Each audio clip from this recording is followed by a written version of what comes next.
तो दोस्तों, अपनी आँखों में एक सपना बसा लो और उस सपने को पूरा करने में जी जान लगा दो। नमस्कार दोस्तों, स्वागत करता हूँ आपको अपने YouTube चैनल पर जिसका नाम है स्टडी इन दीप्स एम्पायर में। तो चलिए आज की वीडियो शुरू करते हैं। पिछली वीडियो में हमने चैप्टर 1 पढ़ा था क्लास 10th का, और जो कि हमारा पार्ट 1 था चैप्टर 1 का। आज हम चैप्टर 1 को कंप्लीट करेंगे। तो चलिए शुरू करते हैं। अगर आप चैनल पर नए आए हैं तो कृपया चैनल को सब्सक्राइब ज़रूर करें, इससे हमको मोटिवेशन मिलता है। तो दोस्तों, हम देख रहे थे रासायनिक अभिक्रियाओं के प्रकार, और इसमें हमने संयोजन अभिक्रिया देख लिया था, और इसके बाद हमने वियोजन अभिक्रिया भी देख लिया था, और साथ में हमने ये देखा था कि ऊष्माशोषी क्या होता है, ऊष्माक्षेपी क्या होता है। ये सब हम कल की वीडियो में देख चुके हैं, और मैंने क्लास 10th की एनसीईआरटी की अलग प्लेलिस्ट बना रखी है, आप वहाँ से शुरू कर सकते हैं। आज हम पढ़ेंगे विस्थापन अभिक्रिया क्या होती है। ठीक है, तो क्या होती है हमारी विस्थापन अभिक्रिया। तो यहाँ पे हमको एक लोहे की कील दे रखी है और एक हमको दूसरी कील दे रखी है, जो कि हमारी कॉपर सल्फेट के विलयन में डुबा के बाहर निकाली गई है। ठीक है, और ये जो हमारा यहाँ पे एक ट्यूब दे रखा है, ये है हमारा कॉपर सल्फेट का विलयन। ठीक है, और जो हमारी परखनली स्टैंड, ये हमारी क्या है, परखनली स्टैंड है। तो ये हम जानेंगे कि यहाँ पे हो क्या रहा है। इतना हमने उसमें उसको डुबाया, हम उसका हमारा जो निचोड़ आया वो निचोड़ क्या आया। लोहे की जो कील है उसका जो रंग होता है वो भूरा हो जाता है। कब? जब हम उसको कॉपर सल्फेट के विलयन में डालते हैं। ठीक है, कॉपर सल्फेट के विलयन का रंग नीला हो गया, लेकिन अगर हमने जब उसको कॉपर सल्फेट के विलयन में डाला, लोहे की कील का जो रंग था वो तो नीला, वो तो भूरा हो गया, लेकिन जो हमारा कॉपर सल्फेट का विलयन था उसका रंग कैसा हो गया है, नीला हो गया है। ठीक है, तो ये हमारा परिवर्तन होता है। ये ऐसा परिवर्तन है, इसमें हमारा जो अभिकारक है और उत्पाद है, यानी जो हमारा अभिकारक ए है और अभिकारक बी है, इन दोनों में क्या है, परिवर्तन हुआ है। ठीक है, इस अभिक्रिया में जो लोहे की आयरन, लोहे या आयरन ने दूसरे तत्व यानी कॉपर को कॉपर सल्फेट के विलयन में से विस्थापित कर दिया है। जो हमारा दूसरा तत्व था कॉपर, तो कॉपर को इसने कॉपर सल्फेट से विस्थापित कर दिया है। अब ये कॉपर सल्फेट क्या होता है, तो हमने जो नीला हमको मिला था परख नली में, ठीक है, वो हमारा क्या था, कॉपर सल्फेट था। इस अभिक्रिया को क्या कहते हैं, विस्थापन अभिक्रिया कहते हैं। यानी विस्थापन अभिक्रिया में हमारा क्या हो रहा है, हमने जब दो एलिमेंट ए प्लस बी किया, तो हमारा जो निचोड़ आएगा वो निचोड़ हमारा उसमें ए में भी परिवर्तन हो जाएगा और बी में भी परिवर्तन हो जाएगा। यानी जो हमारा अभिकारक और उत्पाद हर जगह परिवर्तन होगा ऐसी अभिक्रियाओं में। ठीक है, और इसका जो हम फॉर्मूले से अगर इसको देखें तो Fe हो गया हमारा आयरन, ठीक है, और CuSO4 हो गया हमारा कॉपर सल्फेट। हमने दो यहाँ पे तत्व डाले, और दो तत्व हमने डाल के यहाँ पे ये देखा कि एक तो हमको मिला FeSO4 जो हमारा आयरन सल्फेट है, प्लस हमको क्या मिला, कॉपर, और जो हमारा कॉपर का जो हमने घोल देखा था उसका कलर भी चेंज हो गया। ठीक है, तो यहाँ पे क्या होगा कि हमारी एक ही अभिक्रिया में दो दो काम होंगे, तो उसको हम बोल देंगे विस्थापन अभिक्रियाएं। इसके बाद हम देखते हैं कि द्विविस्थापन अभिक्रिया क्या होती है। जो हमारा अगला टाइप है वो है द्विविस्थापन अभिक्रिया का। जो हमारा श्वेत, यहाँ पे इसने एक अभिक्रिया ये दे रखी है, एक क्रियाकलाप दे रखा है कि जो सोडियम के सल्फेट का विलयन होता है उसमें हम परख नली में डालेंगे, और परख नली में हमारे पास पहले से ही मौजूद है बेरियम क्लोराइड के विलयन युक्त परख नली। ठीक है, जो इसमें हमको पहले से इसने दे रखा है, इसमें है बेरियम क्लोराइड, और हम इसमें डालें हैं सल्फेट। ठीक है, सोडियम सल्फेट डाल दें, तो जो हमारा उत्पाद आएगा, हमने यहाँ पे दो चीज़ें तो डाल दी हैं, तो अब हमारा उत्पाद जो आएगा वो आएगा, पहले तो हमारा आएगा बेरियम सल्फेट और दूसरा आएगा हमारा सोडियम क्लोराइड। यानी यहाँ पे क्या हो रहा है, दोनों चीज़ों का निर्माण हो रहा है। ठीक है, तो यहाँ पे क्या हो रहा है, दो चीज़ों का अलग अलग निर्माण हो रहा है, तो ऐसी क्रियाओं को हम क्या बोलेंगे, द्विविस्थापन अभिक्रिया बोलेंगे। आप देखेंगे कि श्वेत रंग के एक पदार्थ का निर्माण होता है, कब, जब हम ये अभिक्रिया करते हैं। ठीक है, जो जल में अविलेय है, यानी ये जल में नहीं घुलेगा, इस अविलेय पदार्थ को अवक्षेपण कहते हैं। इस अविलेय पदार्थ को क्या कहते हैं? अवक्षेपण कहते हैं। जिस अभिक्रिया में अवक्षेपण का निर्माण होता है उसे क्या कहते हैं? यानी जिस अभिक्रिया में, जो हमने अभी अभिक्रिया की है, वहाँ पे जो हमारा अवक्षेप का निर्माण हुआ उसको हम क्या कहते हैं? अवक्षेपण कहते हैं। क्या कहते हैं? अवक्षेपण कहते हैं। ठीक है, ये टर्म्स आप याद रखना, ये एग्जाम में पूछ सकते हैं कितनी बार। ठीक है, इसके बाद इसने इसका फॉर्मूला दे रखा है Na2SO4। Na2SO4 क्या होता है? ये हमारा होता है सोडियम सल्फेट। Na2SO4 हमारा सोडियम सल्फेट होता है, प्लस इसने क्या किया, हमारा बेरियम क्लोराइड मिलाया था। बेरियम क्लोराइड का फॉर्मूला होता है हमारा BaCl2। क्या होता है? BaCl2। ठीक है, ये फॉर्मूला भी आप याद करते रहना साथ साथ में। तो जो हमारा उत्पाद आएगा वो पहला तो आएगा बेरियम सल्फेट। तो बेरियम सल्फेट का हमारा फॉर्मूला होता है BaSO4। एक चीज़ आप याद यहाँ पे ये भी देखो कि SO4 यहाँ पे था, यहाँ पे था, और SO4 को क्या बोला है? सल्फेट। तो ऐसे भी आप कितनी बार फॉर्मूला निकाल सकते हो। ठीक है, तो BaSO4 हमारा हो गया बेरियम सल्फेट। और इसके बाद हमको दे रखा है NaCl। NaCl क्या होता है? Sodium chloride. और सोडियम क्लोराइड क्या होता है? हमारा नमक। जो नमक हम खाते हैं वो हमारा सोडियम क्लोराइड होता है। ऐसा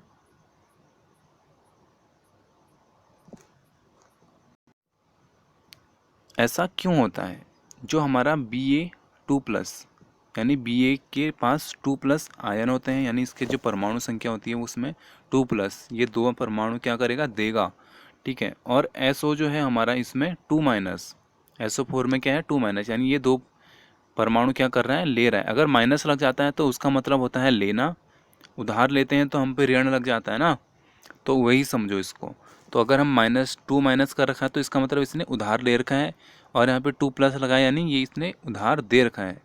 अभिक्रिया से BaSO4 के अवक्षेप का निर्माण होता है। एक अन्य उत्पाद सोडियम क्लोराइड का भी निर्माण होता है, जो विलयन में ही रहता है। ये किस में रहता है? विलयन में ही रहता है। वही अभिक्रियाएं जिनमें अभिकारकों के बीच आयनों का आदान प्रदान होता है उन्हें द्विविस्थापन अभिक्रियाएं कहते हैं। तो इसने सिंपल लैंग्वेज में आपको ये समझा दिया कि द्विविस्थापन अभिक्रियाएं क्या होती हैं, जिनमें क्या होगा कि अभिकारकों के बीच आयनों का आदान प्रदान होगा। सिर्फ आयनों का आदान प्रदान होगा तो वो हमारा क्या होगा? द्विविस्थापन अभिक्रिया होगी। ठीक है, अब इसके बाद हम देखते हैं कि उपचयन क्या होता है और अपचयन क्या होता है। तो पहले हम एक अभिक्रिया करते हैं। हमने क्या किया कि कॉपर लिया, कॉपर के 2 अणु लिए, और ऑक्सीजन के हमारे पास O2 लिया हमने, ऑक्सीजन। तो और इसको हमने क्या किया? हीट किया, यानी तापन। तापन मीन्स हीट, यानी इसको उष्मा दी हमने, और फिर हमको जो उत्पाद मिला वो ये मिला। क्या मिला? 2CuO। ये है हमारा कॉपर ऑक्साइड, 2CuO। यानी CuO क्या होता है? कॉपर ऑक्साइड होता है। यदि हम इस गर्म पदार्थ यानी CuO के ऊपर हाइड्रोजन गैस प्रवाहित कर दें, यानी अब हम इसकी रिएक्शन किसके साथ कर रहे हैं? अब हाइड्रोजन के साथ, H2 के साथ करते हैं, तो क्या हो जाता है? हमारा जो सतह है, जो यानी हमारी जो लेयर होगी उस पर क्या होगी? काली परत भूरे रंग की हो जाती है। जो उस पर काली रंग की जो परत थी ना, जो हमारा यहाँ पे CuO यानी कॉपर था, हमारा कॉपर ऑक्साइड, इस पे जो काले रंग की जो परत थी वो कैसी हो जाती है? भूरे रंग की हो जाती है। ठीक है, क्योंकि इस स्थिति के विपरीत अभिक्रिया संपन्न होती है और कॉपर प्राप्त होता है। इसमें क्या होता है कि जो हमारी अभिक्रिया यहाँ पे हुई थी, CuO बना था पिछली अभिक्रिया में, इसको अगर हम फिर गर्म करेंगे हाइड्रोजन की उपस्थिति में, तो क्या होगा? हमारा हमको फिर से Cu मिल जाएगा। ठीक है, तो ये हमारा ये हो गया कि हमको Cu अगर लेना है दोबारा तो हम कैसे लेंगे? तो हम ऐसे लेंगे।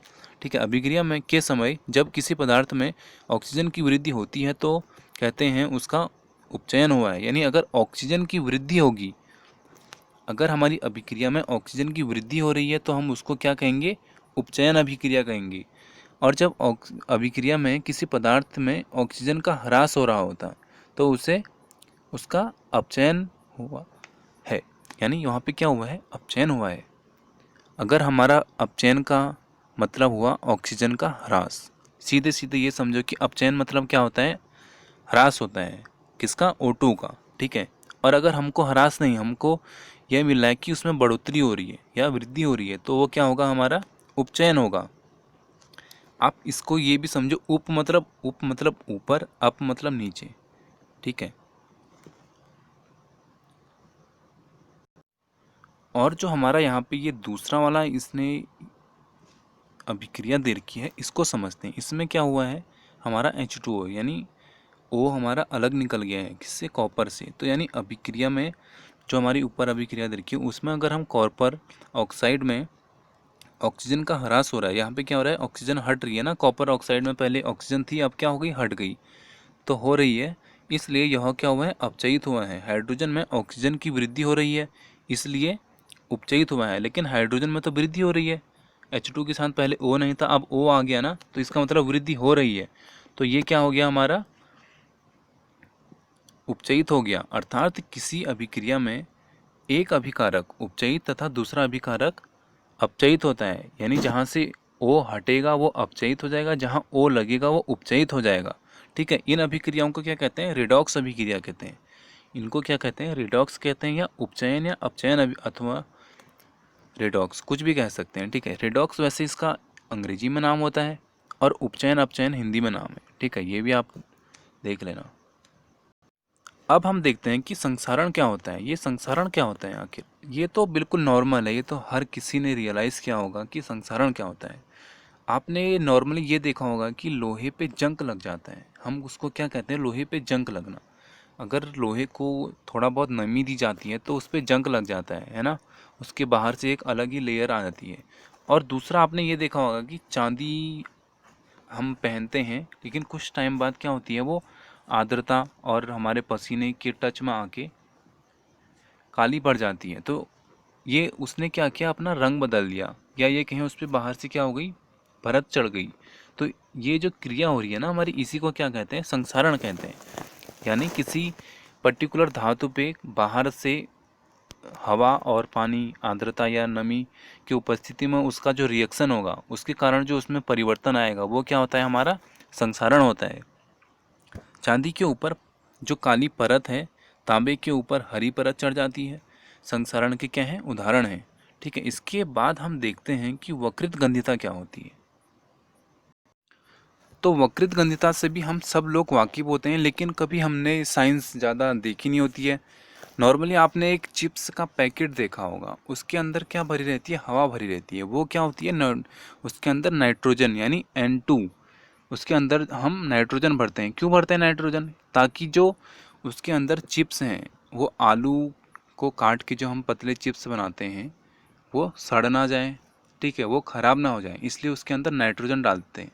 नाइट्रोजन डालने से क्या होता है, नाइट्रोजन डालने से जो हमारा आलू है, या जो उसके अंदर हमने चिप्स डाल रखे हैं, उसमें कोई परिवर्तन नहीं होता है, वो उसको वहीं पे स्थिर कर देता है, ठीक है। उपचयित होने पर तेल एवं वसा वंधीकृत हो जाता है, वक्रित गंधी हो जाता है। जो हमारा हमने ऑयल डाला है, अब हम चिप्स बना रहे हैं, तो हम क्या करते हैं, उसको फ्राई करते हैं ऑयल में, ठीक है। तो फ्राई करने से क्या होता है, वो ख़राब हो सकता है, अगर हम उसको थोड़ा देर हवा में छोड़ देंगे तो वो ख़राब हो जाएगा, ठीक है।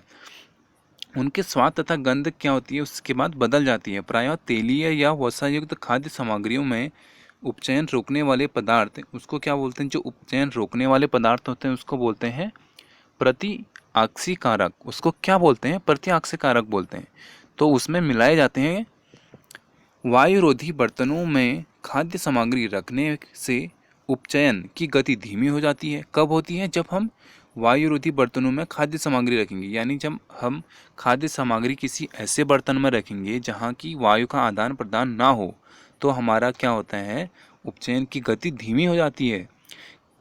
चिप्स बनाने वाले जो थैली होती है, उसमें ऑक्सीजन हटाकर उसमें नाइट्रोजन डाली जाती है। उसमें ऑक्सीजन नहीं होती है, उसमें नाइट्रोजन होती है, जिससे क्या होता है, हमारा जैसे कि कम सक्रिय गैस से युक्त कर देते हैं, ठीक है, उससे, ताकि हमारे जो चिप्स हैं उनका उपचयन ना हो सके, यानी वो ख़राब ना हो सकें, ठीक है। चलिए, यहाँ पे हो रही है हमारी चैप्टर 1 की क्लास ख़त्म। यहाँ पे 2-3 पॉइंट हम डिस्कस कर लेते हैं कि हमने क्या सीखा। एक पूर्ण रासायनिक समीकरण अभिकारक उत्पाद एवं प्रतीकात्मक रूप से उनकी भौतिक अवस्था को प्रदर्शित करता है। रासायनिक समीकरण को संतुलित किया जा सकता है जिसके समीकरण में अभिकारक या उत्पाद दोनों ही और रासायनिक अभिक्रियाओं में भाग लेने वाले प्रत्येक परमाणु समान हो। यानी हमने ये पढ़ा था ना कि प्रत्येक परमाणु हमको क्या करना है, समान करना है। समीकरण को संतुलित करना आवश्यक होता है, ठीक है। संयोजन अभिक्रिया में दो या दो से अधिक पदार्थ मिलकर बनाए जाते हैं। जो संयोजन अभिक्रिया होती है उसमें क्या होता है, दो या दो से अधिक पदार्थ मिलाए जाते हैं।